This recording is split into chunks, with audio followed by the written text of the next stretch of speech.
Hey guys, welcome back to the channel.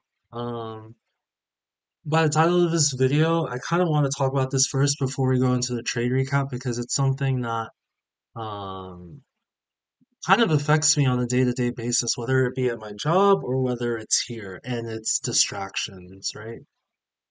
Distractions can really affect you, especially when you're trading too. It's something that you have to be focused, otherwise you're going to make the wrong decisions. We've kind of talked about them too in my previous videos too, where it's like I've made trading errors, right? Whether it's setting a buy stop instead of a sell stop or a sell limit or anything like that, clicking the buy button instead of the sell button. I'm sure that we've all done that too. These distractions or being distracted can really lead you into messing up in your trades today or in your trades in general. And today I had some distractions, but honestly, most of it was self-afflicted, right? So I was able to win today. It was a good winning day, but I was distracted because I was trading another account. So as you can see here, I have a My Funded Futures account as well, right? I haven't taken a trade on it. I've been in this account since April 8th. They were doing like a sale or whatever, and I was like, oh, like let me just add this account. But I haven't touched it at all, right? I've mostly been focused on Top Step, but today I was like, I'm gonna start trying to trade not a different strategy, but a different setup, right? Just to see what it's like. And I'll do it on my MyFunded Futures account because I kind of only want to keep it for 1 month. Whether I pass it or I fail it, that's fine. I don't really care. It's, I guess you can call it like my gambling account, right? I have a vice, and that's gambling. I love to gamble. I do it responsibly, right? I only do $2 bets. My friends know this. Um, but I love to do it, right? So today, that's essentially what I was doing on my funded futures account. That's a lot of my's. And you have to, well, for me, I put it through TradingView. I don't know if it was a mistake. I have no idea. I don't know. But trading on TradingView is very different. It's very difficult. I thought it would be similar to the bar replay, but no, it's like legit trading a different way. You have like your order panel and stuff. So today, it was just very hard for me to figure out how to trade. I love the Top Step X platform. It's so good. Going to that was like a completely different whirlwind. I was in with like 22 contracts. I didn't even mean to get into 22 contracts. The account was down like however much it was down. Um, and it was just one of those things where it was just like, I don't even know what I'm doing, you know? So we actually were down. I think we only had like $600 of drawdown left in this account, because I was literally just about to blow it. But it's crazy how things go, where it's like, okay, now we were able to get it back to almost break even. So it's just one of those things where um this was a distraction for me. It was one of those things where it's like, okay, like it's so distracting to try to trade a different platform, try to trade a different account, trying to trade a different setup, you know? And these are the self-afflicted distractions that I had today. There are other distractions too that you can have, right? You might have a family member, calling you on your phone while you're trading. You might have your spouse running around the house, trying to ask you questions and things like that while you're trading. For me, I have my girlfriend, I love her, but sometimes she'll talk to me while I'm trading and she doesn't know I'm trading at that time. I have my rabbit too, who loves to get into places where he shouldn't be. It's so funny. Every time I'm about to enter a trade or I just get into a trade, like he'll run up to me. It's like he knows, right? And these are distractions too, but those are more external distractions that you can respond well to. You can respond well in a way where it's like, hey, babe, like I'm trading right now. Can we talk about this later? Or I gently move my rabbit away, things like that, right? But it's the self-afflicted distractions that can really affect you, right? Today, I actually had I had a good day, but I could have had a better day if I wasn't distracted in my trading setup. The last thing I wanted to talk about too in terms of distractions is you got to keep the main thing, right? Sometimes I see traders on X or Twitter or on YouTube, and it's like they talk about wanting to like grow their channel and wanting to get more subscribers, which I think we all do as YouTubers and as content creators, right? But we're traders. If we want this to be our full-time job, right? If we want this to give us the freedom that we really want, if we want this to make sure that that trading money pays the bills and trading money allows us to spend more time with our family, go on vacation, be able to help our family members who might be in some need, right? If we want that to come from trading, then we have to make trading the main thing. It can't be like, oh, like I have to go on, TikTok and grow my brand and stuff like that when you're not a profitable trader. If you are a profitable trader, then it's different, right? Like you can have side businesses and stuff that you can focus a lot on because you know your trading routine. But if you're not profitable, such as myself, then it's like I have to make trading the main thing.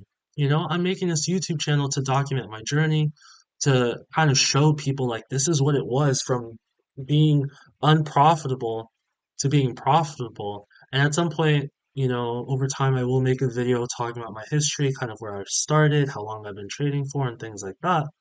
But it's like I'm trying to make this the main thing, you know? I'm trying to make sure that I'm focused on trading itself, that I'm focused on trying to become a better trader so that way I can make money, be profitable, get my first payout, get a 10K payout, maybe even go live. I don't know if I actually want to do that or not, but do those things first before I start talking about, oh, I'm trying to get monetized on YouTube or, oh, like, some other distraction that I don't really need. I always kind of liken this to my job at work. I work with patients, right? I work in healthcare.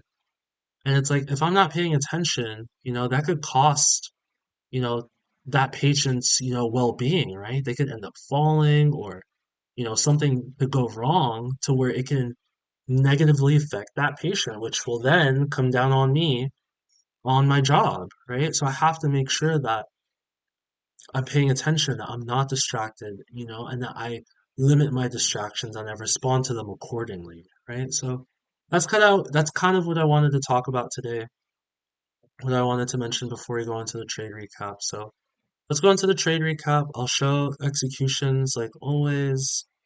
Um, this is the Express account. So if we come here, we trade MNQ today.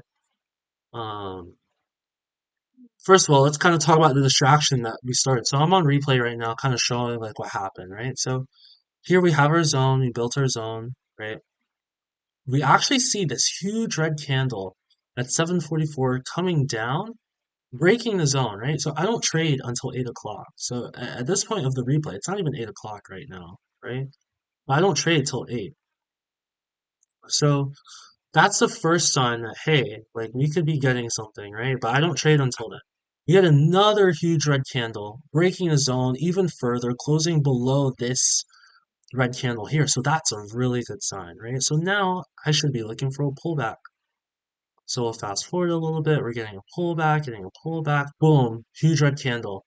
This is where I should enter. But did I enter here? No. You know why I didn't enter there? I should have entered right here. I was distracted. That's why I didn't enter, right? What was I doing? I was on the other account, trading it for fun. Like, oh, like I'm taking a long position, short position. I didn't even know how to close my position out. I didn't even know what I was doing. I added like 20 contracts. Profit and loss was fluctuating like crazy. It wasn't until I closed that account real quick and until I started seeing, wait, I have my setup right here. Luckily, I got in for one contract at the very top of this red candle before it dropped. And I added another one very quickly. And I added accordingly here too.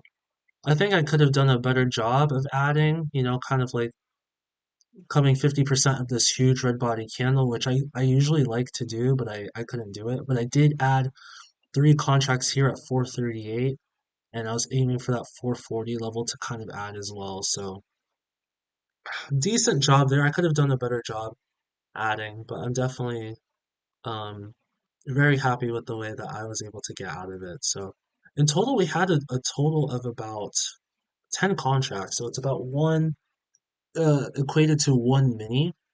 So 10 micros is one mini, right? And we got out some of it at 426.75 and we got some out at 421.50. So super happy with that. It was a really good trade. If I fast forward on the replay real quick, you can kind of see how this worked out, right? So here you can see I added at the very top of that red candle, kind of pulled back. I should have added a little bit here too. This is value area low as well, so I could have gotten something a little bit there, right? But it gave me two chances. This was one, but I don't trade there, but I do trade around here, right? And we go from 8 o'clock. That should have been my entry instead of this was my entry, right? So if this candle was my entry right here on point of control, that would have been an extra like maybe $200, $300, and stop loss can be up here or it could be up here on this red candle too. And it would have worked out extremely well. So either way, still caught the trade. Trade still went really well, right? Um, but it's these distractions that kind of limited how much I made today. I could have made more, right? We had a downward bias or a short bias, right? And we did a really good job of trading that well, So I do understand myself wanting to trade different setups, trying to figure things out. But again, kind of going back into the distractions, I had two losing days last week, right? $200 day or a $200 loss and then $100 loss.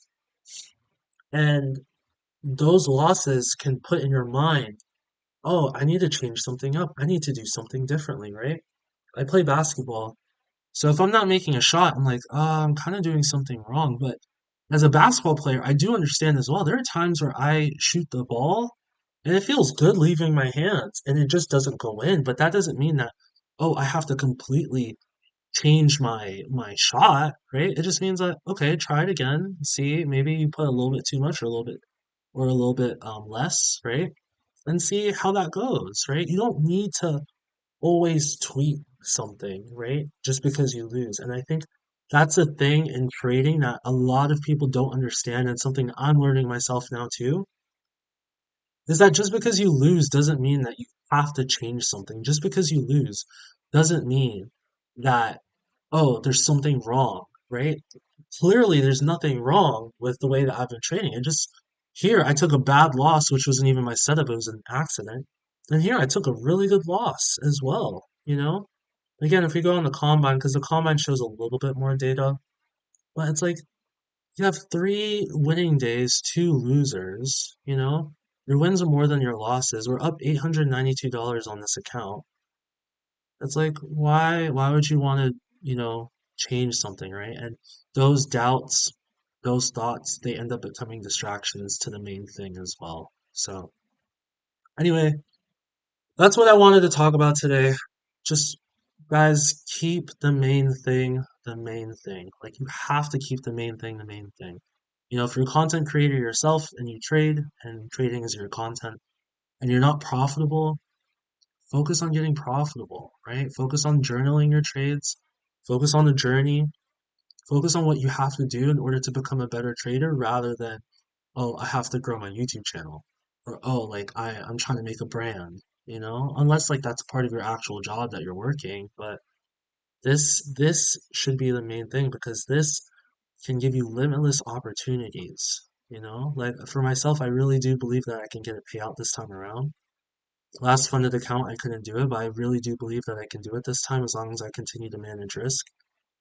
And that's going to be a game changer for me because you go from a 2K payout, which is what I'm aiming for, to a 10K payout, that's 2K on 5 accounts. And then maybe you get a consecutive 10K payout. Like that's crazy, you know? And that pays the bills. Me having 1,000 subscribers on YouTube and having a certain amount of watch time does not, or it could maybe later in the future, but as of right now, it does not. But this has the potential to change my life right here, right now. So, kind of just want to talk about that today, guys. I hope you guys have a good start to the trading week. Hopefully, the markets are a little bit better this week and start going back to normal. A lot of people say, um, when May comes around, like you sell or sell in May and go away or something like that. I hope that's not the case for everyone that's trading these markets, and hopefully that's not the case for myself too, because I really want that first payout in May. So, um, that's it for this video, guys. I hope you guys enjoyed this one, and again, try to keep the main thing the main thing. And yeah, I hope you guys keep trading stoically.